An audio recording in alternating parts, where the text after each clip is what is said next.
मुंबईत आज सकाळी हलक्या पावसाने हजेरी लावली. उकाड्यापासून दिलासा मिळाला असून एकवेळामध्येही सुधारणा झाली आहे. मात्र घाटकोपर आणि चेंबूर परिसरातील हवेची गुणवत्ता अजूनही खराब आहे. खासदारांनी साठ सोडल्यानंतर उद्धव ठाकरे आक्रमक झाले. हिंगोलीतील सभेत ते म्हणाले, शिंदेंना वापरून झाल्यावर कचऱ्याच्या डब्यात फेकून दिलं जाईल. तसेच ऑपरेशन टायगर मागेही अमित शहा यांचा हात असल्याचा आरोप केला.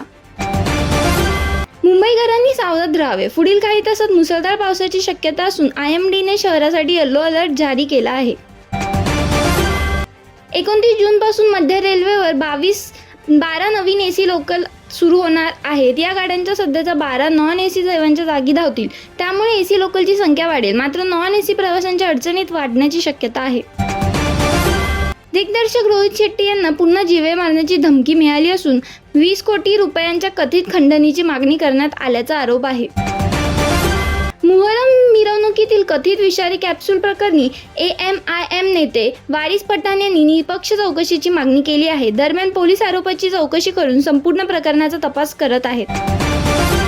TET परीक्षेत नापास झाल्यानंतर पेपर फुटीचे मास्टरमाइंड बनलेल्या 3 पदवीधरांना भिवंडी पोलिसांनी अटक केली आहे. त्यांनी परीक्षा प्रश्नपत्रिका तब्बल 1.5 कोटी रुपयांना विकण्याचा कट रचल्याचा आरोप आहे.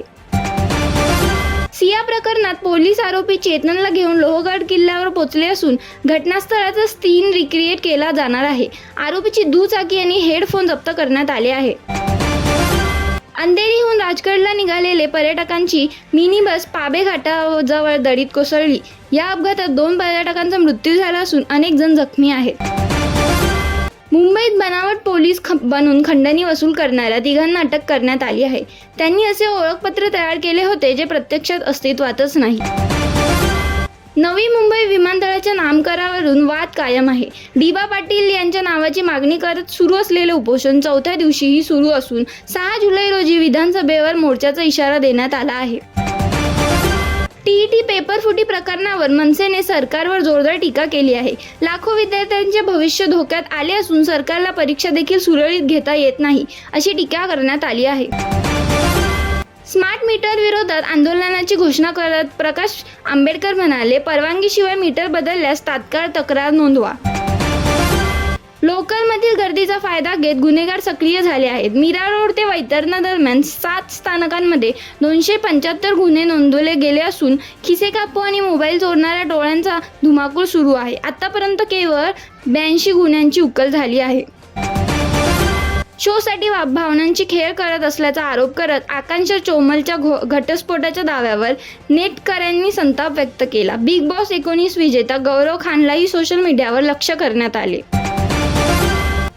CSMT स्थानकाबाहेर धारदार शस्त्र घेऊन एक युवकाने गोंधळ घालत नागरिकांना पळून लावण्याचा प्रयत्न केला. मात्र पोलिसांनी वेळीच हिस्ट्री शीटर वकार अनवर शेख याला अटक केली.